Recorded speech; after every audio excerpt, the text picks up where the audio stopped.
오늘 아침 일라디오. 안녕하십니까. 오늘 아침 일라디오 아나운서 정은혜입니다. 몸이 아프면 여러 가지로 힘들지만요. 가장 큰 걱정은 바로 의료비 부담이죠. 이 의료비를 부담하는 것을 조금이나마 덜어주기 위한 본인 부담 상한제가 있다고 하는데 모두 알고 계신가요? 1년 동안 환자가 부담한 의료비가 개인별 상한액을 넘으면 그 초과 금액을 건강보험공단이 다시 돌려주는 제도인데요. 쉽게 말해서 일정 금액 이상은 국가가 책임져 주겠다. 이런 안정망 역할을 해주는 제도입니다. 올해도 이 제도를 통해서 반가운 소식이 전해졌습니다. 지난해 진료비가 본인 부담 상한액을 넘었던 국민 213만여 명에게 무려 2조 7천억 원이 환급이 된다고 합니다. 1인당 평균 약 131만 원씩 돌려받게 된다고 하니까요. 병원비 때문에 힘들었던 분들에게는 숨통이 트이는 금액일 것 같죠. 수혜자의 대부분이 저소득층과 고령층이라고 합니다. 사실상 이 제도가 가장 필요한 사람들에게 제대로 닿고 있다는 뜻인 것 같습니다. 여기에 나도 그 대상자인지 궁금하시죠? 지급 대상자에게 오늘부터 안내문과 신청서가 발송된다고 하니까요. 참고하시고요. 8월 28일 목요일 오늘 아침 일라디오 출발합니다.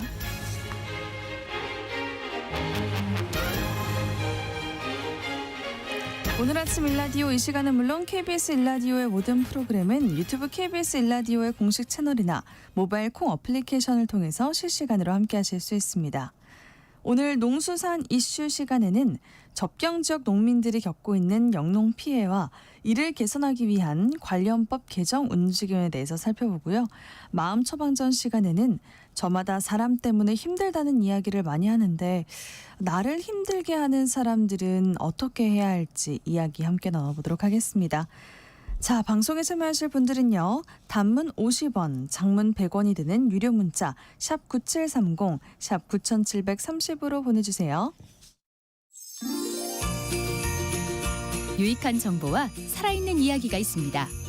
KBS 오늘 아침 일라디오.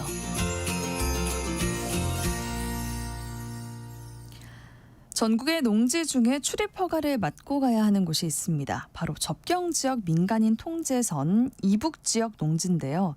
접경지역은 경기, 강원, 인천, 3개 시도의 파주, 연천, 포천 등 17개 시군이 포함이 됩니다. 특히 민간인 통제선 안에서 농사 짓고 있는 농민들은 중첩된 규제로 많은 어려움을 겪고 있다고 합니다. 오늘 농수산 이슈 시간에서 접경지역 농민들이 겪는 어려움과 대책에 대해서 알아보도록 하겠습니다. 한국농정신문 원재정 기자 전화 연결되어 있습니다. 안녕하세요. 네, 안녕하세요. 한국농정신문 원재정입니다. 네, 접경지역 농민들이 겪는 어려움에 대해서 이야기를 들어보기 전에 접경지역과 이 민간인 통제선에 대한 설명부터 짧게 부탁드립니다. 네, 접경지역은 군사분계선, 즉 휴전선 근처에 위치한 지역입니다. 접경지역 지원 특별법이 있는데요. 이 법에 따르면 경기, 강원, 인천 3개 시도에 17개 시군, 김포라든가 파주, 연천, 철원 이런 곳이 접경지역에 포함됩니다. 네. 남북이 분단된 상황에서 군사적 이유 또 안보상의 이유로 접경지역은 특별한 관리가 이루어지는 곳이기도 합니다. 그리고 민간인 통제선, 민통선이란 군사분계선에서 남쪽으로 한 10km가량 떨어진 지역에 민간인의 접근을 통제하기에 만든 군사적 보호선인데요. 따라서 민통선 이북지역은 군의 허가를 받아야 출입할 수 있습니다. 네, 민통선 이북지역을 출입을 하면서 농사 짓는 농민들도 많다면서요. 네, 맞습니다. 민통선 이북지역에 농지도 있고요. 또 거기에 거주하는 사람들도 있습니다. 벼농사를 비롯해서 과수, 과채류, 인삼, 다양한 농작물이 재배되고 있습니다. 이곳에서 농사짓는 농민분들은 거주자보다는 군부대에 출입 허가를 얻어서 농사를 짓는 이른바 출입 영농을 하고 있는 분들이 많은데요. 네. 여러 가지 불편함과 피해가 있는데 이 사건 사고가 나지 않고서야 크게 관심을 갖지 못했던 곳이 아닌가 싶습니다. 민통선 이북지역 출입 영농을 하는 농민들이 목소리를 내는 자리가 최근 국회에서 마련됐습니다. 지난 8월 19일 접경 지역 농민들의 피해 실태와 대책 마련을 위한 토론회가 국회 도서관 대회의실에서 열렸는데요. 군사분계선이 만들어진 이후 72년의 세월 동안 이 접경 지역 농민들이 어떤 불이익을 감내하면서 농사를 지어왔는지 막연하게 출입이 불편하겠다 이런 차원을 넘어선 희생을 감내하고 있다는 점을 확인할 수 있었습니다. 네. 군의 허가를 받아서 농지로 가야 하는 이 불편함 외에 또 어떤 어려움이 있는지 하나하나 설명해 주시죠. 네, 이날 국회 토론회엔 접경지역 농민의 연합 소속 농민분들이 이 300석을 거의 채울 정도로 열기가 대단했는데요. 주제 발표, 토론자 발표까지 끝나고 질의응답 시간에는 이 청중석의 질의가 끊이지 않을 정도였습니다. 네. 파주와 철원, 민통선 이북 지역에서 농사짓는 농민분들이 각각 사례 발표도 했는데 반드시 군의 허가를 받아야 내가 농사짓는 곳에 갈 수 있다는 이 제약 조건이 불편함을 넘어서 경제적, 정신적 피해까지 주고 있었습니다. 민통선 이북 지역에서 농사를 짓는다는 것은 그 자체로 엄청난 어려움을 동반한다. 이렇게 파주에서 온 농민 이영일 씨가 토로했거든요. 민통선 이북 지역에서 거주하는 주민들의 경우에는 출입증을 신청하면 프리패스를 내줘서 초소를 그냥 통과한다고 합니다. 하지만 출입 영농을 하는 농민들은 매일매일 출입 절차를 거쳐야 하니까 복잡하고 또 시간도 많이 소요되는 이런 상황입니다. 그러겠네요. 예, 수십 년 출입을 해도 신분증 확인하고 접고하는 절차를 거쳐야만 한다는 건 이 형평성에 맞지 않는다는 지적이고요. 특히 출입 가능 시간 안에 농사일을 끝내고 다시 나와야 하기 때문에 마음이 바쁠 수밖에 없는데요. 네. 농번기에는 이른 아침부터 초소 앞에 길게 늘어선 차들로 교통 정체 상황도 벌어집니다. 그리고 농기계 출입이라든가 인력 출입 시에도 출입 신청을 해야 합니다. 네, 농기계 출입 또 인력 출입도 출입 신청을 해야 하는 거네요. 이런 네, 절차를 겪으면서 정말 힘이 드실 것 같아요. 네, 맞습니다. 이 민통수 출입증은 매년 또 갱신도 해야 하고요. 그리고 야간에는 농작물 관리를 할 수 없는 상황이잖아요. 네. 작물의 특성이 전혀 고려되지 않아서 발생하는 어려움도 큰데요. 과수 농사를 짓는 농민들은 특히 개화기에 냉해 예방 관리가 필요한데 출입 통제로 관리할 수 없다는 어려움들이 있습니다. 그에 따른 수확량 감소 문제도 농민들이 감수해야 되는 상황이고요. 민통성 이북 지역 농지 출입 자체의 부담에 또 필요한 때 관리를 할 수 없는 경제적 피해까지 이중 삼중의 문제가 지금 남아있는 상황입니다.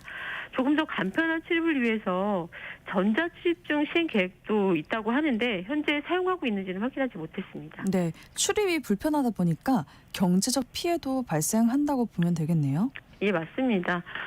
과거보다 초소 출입이 많이 편리해졌다 이런 얘기도 나오고 있는데 이 민통선 이북 지역 농지가 아니라면 전혀 겪지 않아도 되는 불편함 또 그에 따른 경제적 피해는 여전히 남아 있습니다. 네. 토론회에 이 과수농사를 짓는 농민들도 많이 오셨는데 특정 시기에는 24시간 머물면서 이 과수원 관리를 했으면 좋겠다 이렇게 말씀을 하셨고요. 토론자로 참석한 이병직 파주농업기술센터 소장은 과수의 냉해 방지를 위해서 시책을 펴고 있는데 그중에서 고체 연료를 활용한 방사팬 시설은 화재 위험 때문에 사람이 필요하다 이렇게 얘기를 하면서 3월부터 4월 기간만이라도 과수 농가들에게 24시간 출입을 허용해야 이상기후 피해를 방지할 수 있다 이렇게 밝혔습니다. 네, 그 민통선 이북 지역 농지는 출입 시간이 정해져 있는데 이 과수 농가의 경우만 24시간 출입 자율권을 주는 게 이게 가능한 걸까요? 저도 가능한가 굉장히 회의적인 생각이 들었는데 토론회에 참석한 파주 지역 농민분이 이런 증언을 하셨습니다. 현재 양봉 농민들에게 발행된 민북 출입증의 경우 24시간 365일이 가능하다 이런 증언을 했는데요. 네. 실제 파주시가 매달 갱신하는 관련 공고를 보면 양봉 관련 영농에 한해서만 상시 출입이 가능한 상태라고 합니다. 그러니까 과수농가도 이 특정 기간 24시간 출입이 불가능한 건 아닌 것 같습니다. 네. 그 밖에도 지난 2018년부터 민통선 이북 지역 일부 구간에서 농업용 드론 방제가 가능해졌거든요. 물론 사전에 신고를 해야 되는데 드론 방제 작업을 할 때 군에서 참관하러 나온다고 그래요. 근데 농사일은 토요일, 일요일 가릴 것 없이 작물에 따라 작업이 진행이 되는데 군에서 일요일에는 드론 방제 작업을 하지 말아달라 이런 요청도 받는다면서 과수농가분들이 어려움을 토로했습니다. 개발 행위가 제한되어 있는 구역이라서 농막이라든가 농기계 창고 같은 각종 시설을 설치하지 못하는 그런 불편함도 있습니다. 네, 그 남북 관계에 따라서 접경 지역 변화가 큰데요. 긴장감이 높아질 때 평상시보다 더 큰 불편함 감수해야겠죠? 네, 맞습니다. 윤석열 정부 때 확성기 소음 문제라든가 오물풍선 문제로 피해가 극심했고요. 이 접경지 농민들은 지속적인 긴장감, 불안감을 안은 채 살아가고 있습니다. 또 군사훈련에 따른 위험, 지뢰 사고의 불안감도 빼놓을 수 없는데요. 민통선 이북 지역은 미확인 지뢰지대라고 해서 철조망이 많이 설치돼 있다고 합니다. 네. 이에 따른 농지 활용도가 크게 낮아질 수밖에 없는 여건이라는 것도 농민들이 지적하는 문제점 중 하나입니다. 네, 접경 지역 농민들이 언제나 마음 편하게 농사를 지을 수 있을지 궁금합니다. 이분들의 피해도 줄여주고 또 권리 보호도 해줘야 하지 않을까 싶어요. 네, 국가안보라는 이름으로 더 이상 희생을 감내하는 방식은 바뀌어야 됩니다. 우선 수십 년 동안 농사를 짓고 있는 신원이 확인된 농민들의 출입 불편함을 합리적으로 계산해야겠고요. 이 농민들의 피해를 방지하고 피해를 보상하기 위한 법적 보완도 필요합니다. 현재 이 접경지역 지원 특별법, 또 군사기지 및 군사시설 보호법 등 관련법의 개정이 필요하다 이런 주장이 나오고 있는데요. 이 법의 취지가 접경지역 또는 군사시설 인근 주민의 재산권 보장과 토지 이용 불편 해소 등 주민 권리를 보장하려는 것이거든요. 이러한 입법 취지가 농민들에게도 적용될 수 있도록 법 개정이 추진되길 바라겠습니다. 네, 반드시 개선됐으면 좋겠네요. 네, 또 경제적 피해 문제도 풀어가야 하는데요. 접경 지역에 생산한 농산물은 군부대 급식 등 이런 공공급식에 우선 사용하는 것도 꼭 필요한 제도적 보완이라고 생각합니다. 네, 한국농정신문 원재정 기자와 농수산 이슈 살펴봤습니다. 잘 들었습니다. 네, 고맙습니다.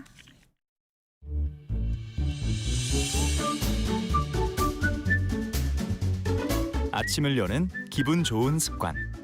KBS 오늘 아침 1라디오.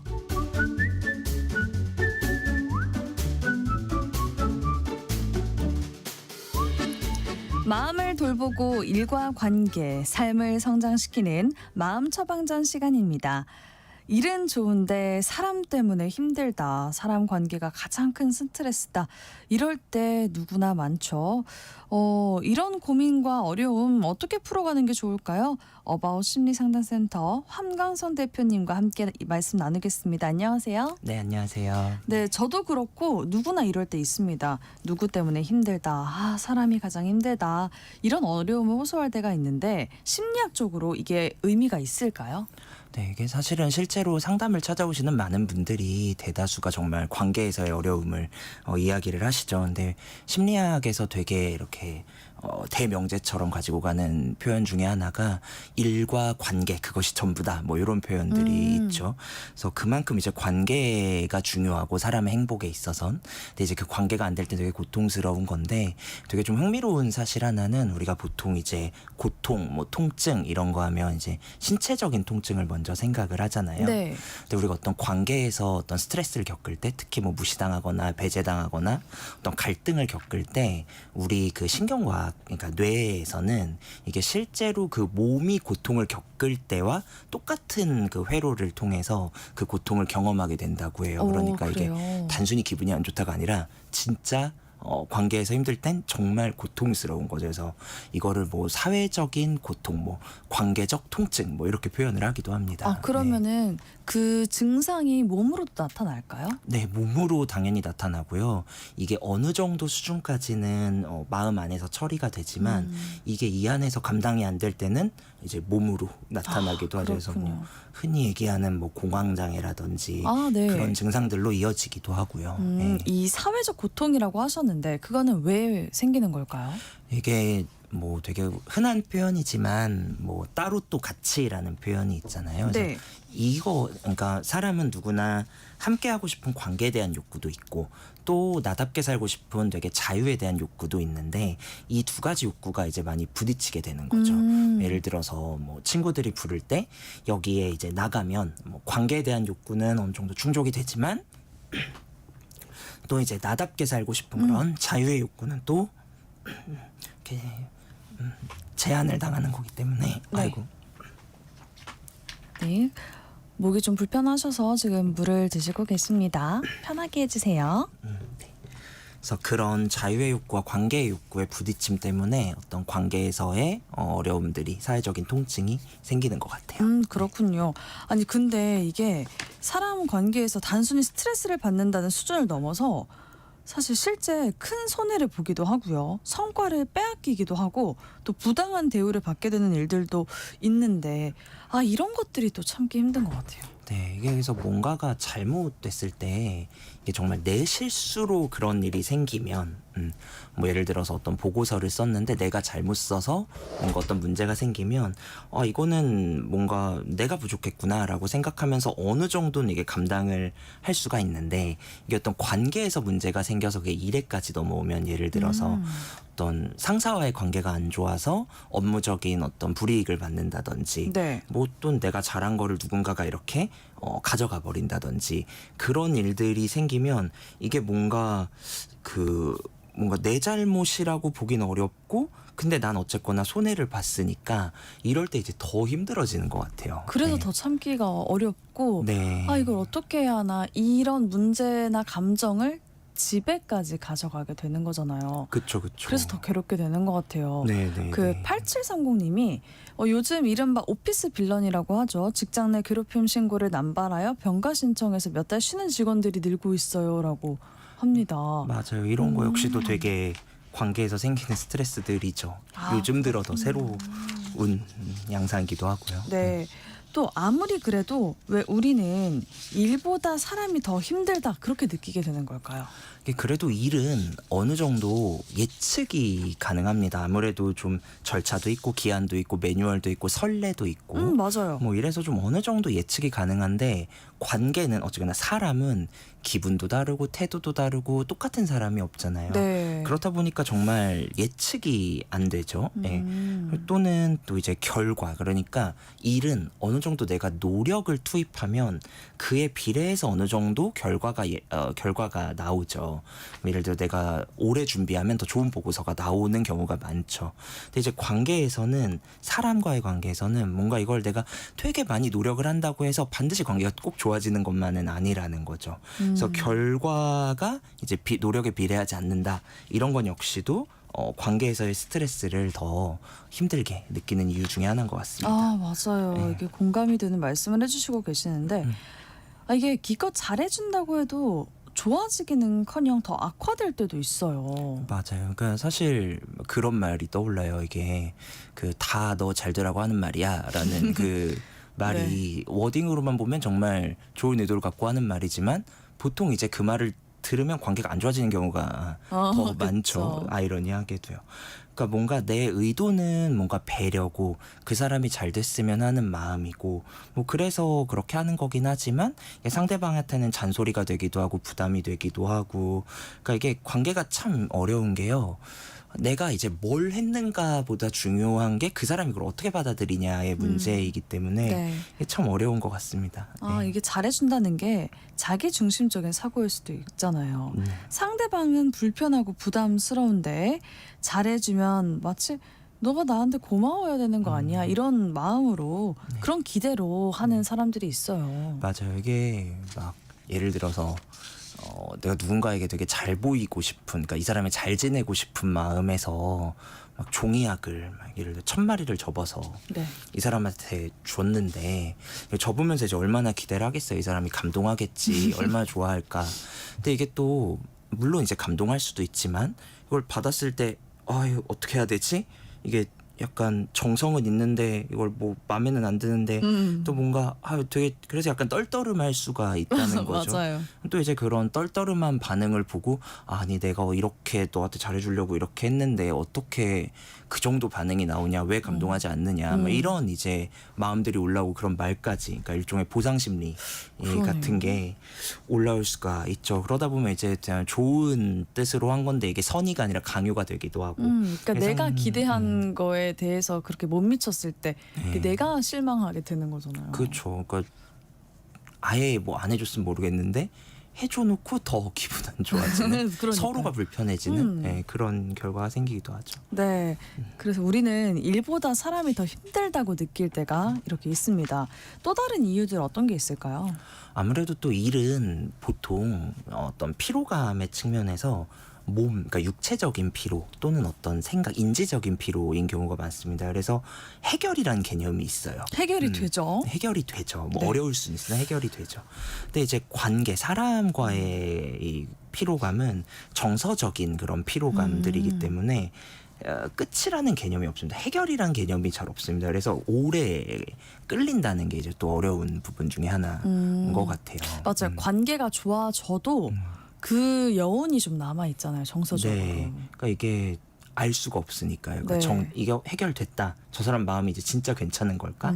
이런 것도 이제 알 수가 없으니까 그쵸. 이 찝찝하게 남는다는 거. 네. 그 회복 방식도 좀 다르죠. 일과 사람 관계는. 이게 사실은 일은 휴식, 뭐 그리고 뭐 자거나 뭐 다른 뭐 운동을 하거나 이런 것들로 이제 어느 정도 재충전이 가능하기도 한데 네. 사람에서 오는 스트레스는 나의 어떤 감정이나 또는 어떨 땐 자존감으로도 이어지기 때문에 아, 이게 맞아요. 단순한 휴식으로는 안 채워집니다. 오히려 더 힘들어지기, 생각이 많아지면서 더 힘들어지기도 하죠. 차라리 네. 몸을 막 움직여야 된다고 네. 하더라고요. 네.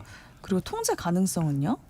그러니까 이게 어느 정도 일은 내가 시간이나 방법이나 이런 것들을 조절을 하면 통제가 되는 거예요. 컨트롤이 되는 건데 제 관계는 사람은 이 사람의 성향이나 상황이나 뭐 그날그날의 기분 등등등 이런 게 걸려 있어서 내가 어떻게 할 수 있는, 통제할 수 있는 게 굉장히 없어서 이 또한 좀 힘든 부분인 것 같아요. 네. 그러니까 이게 하나하나 다 공감이 됩니다. 일이라는 거는 끝도 있고 쉼도 있는데 사람은 그렇지 않은 경우가 많고요. 또 정신적으로 많이 소모가 되고 피로도도 많이 쌓이게 됩니다. 회복도 좀 더딘 것 같아요. 이게 많은 사람과의 관계 속에서 반드시 생길 수 있는 갈등의 특징이 또 있을 것 같은데 어떤 게 있을까요? 네, 이게 사실은 뭐 사람이 100명, 내 주변에 사람이 100명이 있으면 100개의 갈등이 있다라는 말이 있을 정도로 모든 이제 갈등의 양상은 다를 수 있는데 아주 공통적인 게 한 가지 있다면은 관계에서 생기는 스트레스는 감정, 그리고 그 감정으로 인한 어떤 해석들이 들어갑니다. 그러니까 똑같은 말을 들어도 네. 예를 들어 친구가 야, 너 요즘 바빠 보인다? 이런 말을 들었을 때 네. 또 어떤 사람은 얘가 지금 나의 힘든 걸 이해해 주는구나 라고 이렇게 따뜻하게 느낄 수도 있는가 하면 또 어떤 사람 또는 어떤 상황에서는 내가 연락 좀 안 했다고 이렇게 나한테 이렇게 이렇게 우회적으로 뭐라고 하는 건가? 이게 무슨 의도를 가지고 네. 말을 하는 건가? 이런 어떤 해석이라는 게 들어가면서 그 해석에 대해서 어떤 감정이 생기고 때로는 그 감정을 표현할 수도 있지만 못할 때도 있고 이래서 갈등이 더 심해지는 게 관계 스트레스의 또 특성인 것 같아요. 네, 맞아요. 류현주님이 남편이 회사에서 사수와의 관계가 너무 힘들어해서 이직을 했어요. 월급은 줄었지만 지금 너무 마음이 편하다고 합니다. 직장 내에선 수직 관계이니 정신적인 스트레스가 더 심한 것 같아요라고 보내주셨네요. 맞아요. 말씀하신 것처럼 관계에선 어떤 역할도 생기고 역학적인 구조, 위아래 이런 구조들도 생기기 때문에 난이도가 더 높아지는 것 같아요. 네. 또 3253님이 사람 모이는 곳이면 어디에서나 거슬리고 불편한 사람이 있는 것 같아요. 특히 그 관계가 지속되어야 하는 경우라면 정말 힘들죠. 그럴 때 어떻게 해야 될지 귀 기울여 듣겠습니다. 라고 보내주셨네요. 네. 이게 사람 관계가 이렇게 지속을 해야 하니까 맞아요. 이게 어쩔 수 없이 네. 내가 감당해야 하는 부분도 있고 이게 정서적으로 정신적으로 스트레스를 받게 되는 것 같아요. 네. 오늘 함께 이야기 나누면서 도움 많이 받아가시면 좋을 것 같습니다. 네. 네, 이게 모든 사람과 다 잘 지내기 어렵잖아요. 그렇죠. 그쵸? 현실적으로. 네, 이게 또 우리가 또 모든 사람들에게 좋은 사람일 필요도 없는데 다양한 인간 군상, 즉 여러 유형의 사람들과의 관계에서 어떻게 지내는 게 이런 갈등을 줄이고 또 스트레스를 덜 받는 방법일까요, 대표님? 네. 정말 중요한 포인트인데 스트레스를 안 받을 수는 없고 덜 받기 위해서 우리가 네. 어떤 노력을 해야 덜 하는가를 받기 위해서. 덜 받기 위해서 제일 제가 자주 드리는 말씀은 통제에 대한 환상을 좀 버리라는 말씀을 많이 드려요. 그러니까 우리가 내가 이렇게 하면 저 사람을 바꿀 수 있다. 이런 기대를 하거든요. 특히 아까 말씀하신 자주 봐야 되는 관계일 땐 더 그런 기대가 생기기도 하고요. 이게 근데 사실 그렇잖아요. 사람이 나 하나 바꾸기도 어려운데 네. 네, 타인을 바꾼다는 건 정말 어려운 일이거든요. 그래서 그런 기대가 생길 때 그대로 안 되니까 또 실망하게 되고 그러면서 또 이제 아까 말했던 감정이 생기면서 더 관계가 어려워지는 것 같아요. 그래서 네. 관계를 좋게 지속하기 위해서는 상대방에 대한 기대를 하지 말라고 하더라고요. 네, 뭔가 기대를 근데 사람이 이상 안 할 수는 없고 덜 하면 되는데. 덜 하려고 하고 특히 이제 저 사람을 내가 이런 어떤 노력을 하면 바꿀 수 있다.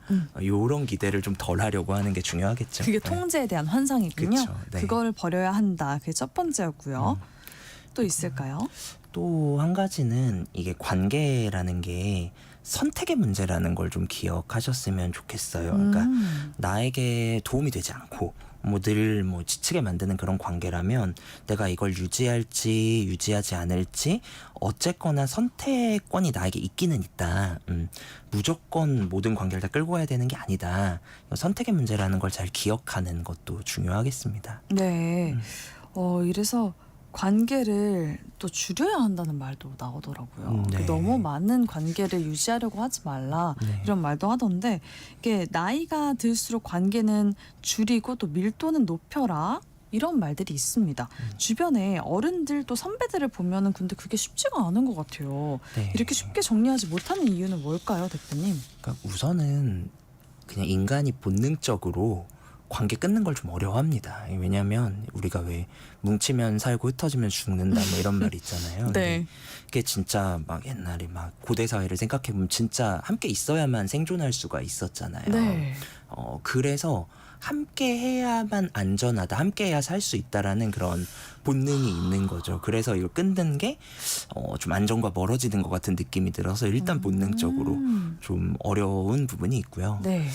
또 이제 나이가 들어가면서 더 이런 경향이 생기는 거는 관계를 일종의 사회적 자본으로 인식하기도 합니다. 그러니까 지금 조금 스트레스가 있긴 하지만 이 사람과의 관계가 나중에 나한테 어떤 도움이 될 수도 있으니까 그래서도 더 정리하기 어려워하는 부분들도 있죠. 그렇죠. 언젠가는 이 사람과 관계를 지속해야 하는 상황이 있을 수도 있겠다.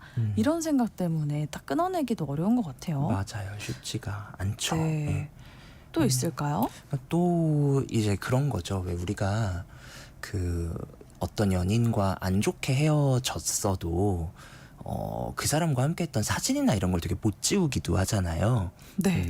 마치 그런 것처럼 이 사람과 관계를 끊으면 단순히 연락처를 지우는 문제가 아니라 이 사람과의 함께했던 시간, 그때의 나까지도 뭔가 사라져버리는 것 같은 그런 어떤 정서적인 느낌이 든다는 거죠. 그래서도 이 관계를 끊는 게 더 어렵게 느껴지기도 하는 것 같아요. 그 말씀해주신 옛 연인의 사진을 같이 찍은 사진을 지우는 거, 네. 그 부분은 그 연인에 대한 미련이 있어서가 아니라 그 시절에 그 예쁘게 남아있던 내 모습을 지우는 게 좀 어려워서 못 네. 지운다는 사람들이 많아요. 그때의 그때의 그 시간들, 그 모든 걸 내 손으로 지워버리는 것 같은 그런 그런가 느낌이 봐요. 드니까요. 네, 그것도 약간 관계를 끊어내는 것가 어려운 그 네. 일종의 하나의 그런 네. 현상이겠죠? 또 있을까요? 또는 또 관계를 끊는 것 자체를 되게 잘못하는 거라고 생각하시는 경우도 있죠. 그러니까 죄책감을 느끼는 죄책감. 거죠. 뭔가 내가 배신하는 것 같고 내가 너무 모진 사람이 되는 것 같고 이제 그런 불편한 죄책감을 피하기 위해서도 관계를 끊는 걸 좀 어려워하기도 하죠. 그러면 이렇게 미루지 말고 또 미련을 갖지 말고 과감하게 끊어내는 방법이 있을까요? 그런 걸 그렇게 끊고 정리하는 게 좋을지도 궁금하거든요. 네, 사실 제가 상담에서 되게 자주 하는 말 중에 하나가 사람은 많이 만나고 많이 끊으시라고 그런 얘기를 하거든요. 네. 근데 이제 많은 분들이 좋은 사람을 이제 잘 골라서 만나는 데는 되게 애를 많이 쓰시지만 아니다 싶은 관계를 끊는 거에는 되게 에너지를 많이 안 쓰시는 것 같아요. 그냥 견디시죠. 그래서 이게 관계에서 당연히 해볼 만큼은 해봐야겠죠. 뭔가 내가 원하는 게 뭔지도 표현하고 해봐야 되지만 그렇게 했는데도 이 관계에서 계속 어렵고 힘들고 해롭다고 느껴진다면 나를 지키기 위해서 빨리 끊는 게 필요하겠죠. 그렇군요. 근데 이렇게 끊어내기 쉬운 사람이면 끊어내면 되는데 솔직히 저희는 회사에도 나가고 또 학교에도 나가고 계속 봐야 하는 사람들도 많잖아요. 이럴 땐 어떡하죠? 그래서 참 그런 부분이 어려운 것 같아요. 이거를 뭔가 아까 말씀하신 것처럼 내가 아니 안 봐 이렇게 하면 되는 관계면 참 좋은데 그게 안 되기 때문에 그 관계를 끊을 수가 없는 경우가 많죠. 그래서 그럴 때는 그렇죠. 사실은 끊지는 못해도 이 관계에서 내가 나를 어떻게 지킬까를 많이 고민은 해봐야겠죠. 예. 제가 생각하기에는 뭐 학교든 회사든 그냥 일로는 그 사람을 대하되 거기에 감정이나 정서가 들어가면은 안 될 것 같아요. 그렇죠? 네, 아무래도 정말 그 일이면 그냥 일 자체로 대하려고 하고 그런 게 그렇게 신경을 써봐야겠죠. 쉽진 않지만요. 네. 그럼 나에게 해가 되는 관계를 정리를 해야 한다면 어디서부터 그 선을 그어야 될까요? 그러니까 사실은 관계를 정리할 때 이게 어떻게 정리를 해야 되는가를 생각할 때 경계, 바운더리라는 개념을 잘 생각을 하셔야 되는데 네. 관계에서 이 바운더리가 중요한데 그걸 계속 침범하는 경우가 있단 말이죠. 그래서 이 침범하는 걸 이제 무엇을 기준으로 좀 볼 것인가를 생각해 보면 이제 첫 번째는 좀 내 시간의 경계, 그러니까 내 시간을 존중하지 않는 관계 이런 것들을 좀 먼저 정리해야 되는 것 같아요. 뭐 약속을 자꾸 어긴다든지 뭔가 늘 일방적으로 연락해서 막 시간만 뺏고 뭔가 본인 시간은 소중하고 내 시간은 소중하게 여기지 않는 것 같은 사람이 있을 때는 이 관계는 저는 첫 번째로 좀 정리해야 하는 선이라고 생각을 합니다. 네. 예. 그리고 또 한 가지는 이 내 자존감을 계속 깎아내리는 관계들이 있어요. 그러니까 이게 이상하게 이 사람만 만나고 오면 이 사람과 함께 있으면 내가 작아지는 느낌이 들게 하는 사람들인 거죠. 네. 막 계속 누군가와 비교를 하면서 날 깎아내린다든지 넌 왜 이거밖에 못하냐 뭐 이런 말들을 자꾸 한다든지 이런 관계는 오래될수록 이제 내 자존감이 더 떨어지겠죠. 네. 그리고요. 그리고 사실 이거는 제일 어떻게 보면 크리티컬한 건데 내가 노라는 말을 하는 거, 내가 뭔가 거절하고 거부하는 것을 존중하지 않는 관계. 이 관계가 저는 지속됐을 때 제일 위험한 관계인 것 같아요. 그러니까 내가 뭔가 거절의 뜻을 밝혔는데도 계속 뭔가 강요하거나 압박하거나, 근데 그게 대놓고든 우회적으로든. 그러니까 뭐 이번 뭐 좀 주말에 쉬고 싶어라고 했는데도 한 번만 나와라 막 이러면서 어떻게든 나오게 한다든지. 네. 또는 어떻게 너 이렇게 의리도 없이 뭐 이러냐라든지 이렇게 뭔가 계속 어떤 나의 거절을 존중해주지 않는 사람들일 때 이 관계는 어떻게든 내가 선을 그으려고 노력해야 되는 관계인 것 같습니다. 끊을 수 있다면 어떻게든 끊고요. 그렇군요. 그래서 이렇게 날 힘들게 하고 또 해가 되는 것 같은 관계라면 정리가 필요하다는 걸 느끼게 되는 것 같습니다. 이렇게 했을 때 심리적으로 어떤 긍정적인 효과가 있을까요? 일단 기본적으로는 에너지가 좀 남죠. 사실 그 관계, 그런 해로운 관계에서는 마치 어떤 물통에 구멍 뚫린 것처럼 물이 줄줄 새는 것처럼 에너지가 새거든요. 네. 근데 이제 그런 관계들을 정리하면 불필요하게 좀 감정을 쓰고 맞추고 이런 것들을 덜하기 때문에 힘이 좀 생기겠죠. 전반적으로 체력도 좋아질 거고요. 그리고 이제 그 남은 관계는 이제 좋은 관계들이 남을 텐데 이제 그 관계의 질이 좋아지겠죠. 네. 그래서 그런 또 장점들이 있고 또 그러면서 이제 나에게 어떤 사람들이 중요하고 무엇이 중요하고 이런 것들이 조금 더 선명하게 보이기 시작하겠죠. 맞아요.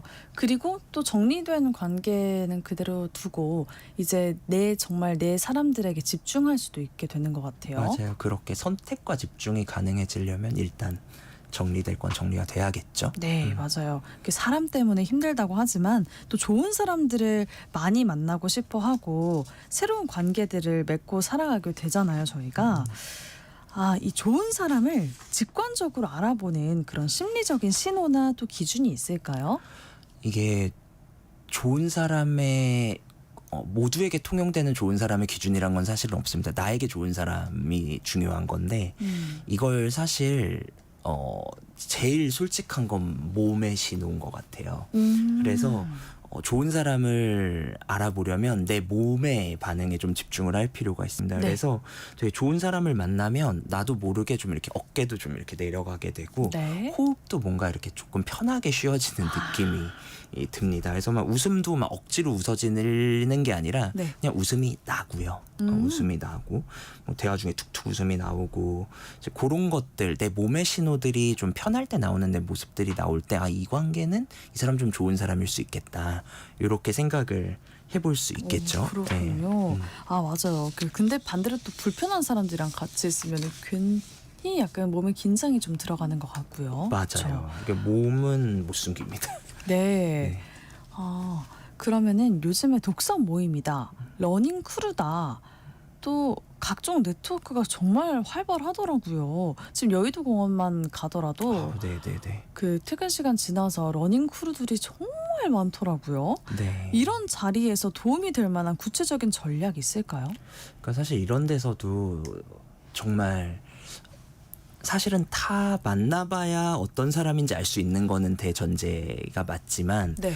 그럼에도 불구하고 좀 누구랑 먼저 좀 이렇게 손을 건네고 해볼까를 생각해보면 이렇게 여러 명과 관계에서 있을 때는 아까 이제 몸의 신호랑 관계가 있는 건데 어느샌가 내가 말을 하다 보면 그중 어느 누군가를 향해서 말을 하고 있는 나를 발견하게 될 때가 있을 거예요. 이상하게 자꾸 저 사람 쪽을 보면서 말을 하게 되고 더 친해지고 싶고. 예, 뭔가 자연스럽게 그쪽을 향하게 되는 내 행동이나 말이나 이런 것들이 그게 그 순간은 내가 이 사람이 뭐가 좋은 건진 몰라도 네. 무의식적으로 뭔가 이 사람이 나에게 좋고 안전하다라는 끌림이 있는 거겠죠? 그렇죠. 그게 있으니까 좀 그렇게 되는 거라서 그런 관계에서 먼저 좀 발전을 해보려고 하면 좋겠죠. 네, 그 손두희님이 저도 중년인데 관계로 출근이 하기 싫은 요즘입니다. 쉽지 않은 사람 관계 이렇게 보내주셨네요. 네. 아 이런 고민이 있으신 분들 정말 많을 거예요, 그렇죠? 네, 진짜. 네.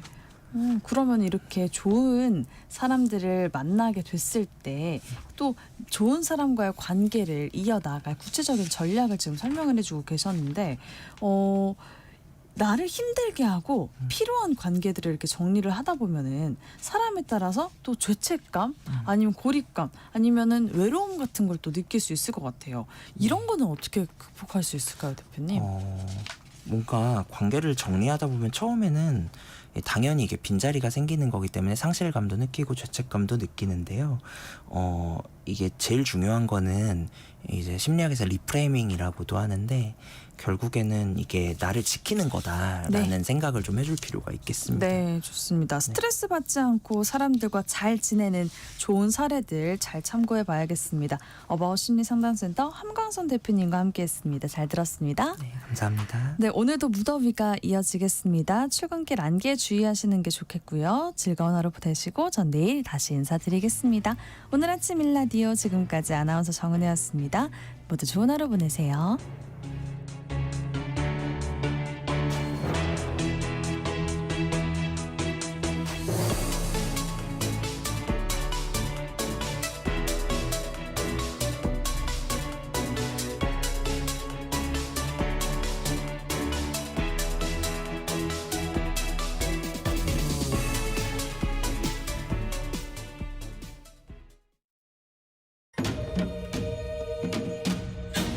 광복 80년 KBS 라디오 캠페인 밸류업 대한민국.